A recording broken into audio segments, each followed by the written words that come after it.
Mega power star Ram Charan నటుడిగా చేస్తూనే నిర్మాణ రంగంలో కూడా అడుగుపెట్టారు. కొణిదెల ప్రొడక్షన్స్ అనే బ్యానర్ లో మొదటి సినిమాగా ఖైదీ నెంబర్ 150 చిత్రాన్ని నిర్మించి సక్సెస్ఫుల్ నిర్మాతగా అనిపించుకున్నారు.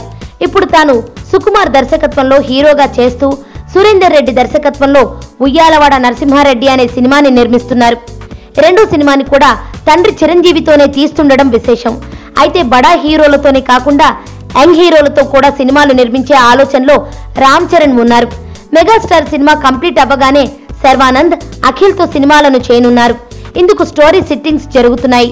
ఈ రెండు చిత్రాల తర్వాత ఓ క్రేజీ ప్రాజెక్టు చేయాలని చెర్రీ భావిస్తున్నారు. యంగ్ టైగర్ ఎన్టీఆర్ హీరోగా పెట్టి భారీ బడ్జెట్ సినిమా చేసేందుకు ప్లాన్ చేస్తున్నాడట. మెగా ఫ్యామిలీ, నందమూరి ఫ్యామిలీ కలయికలో తెరకెక్కనున్న ఈ సినిమా రికార్డులను తిరగరాస్తుందని అంచనా వేస్తున్నారు.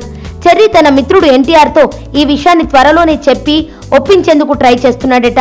ఈ సినిమా ఓకే కావాలని నందమూరి, మెగా ఫ్యామిలీ ఫ్యాన్స్ ఎదురు చూస్తున్నారు.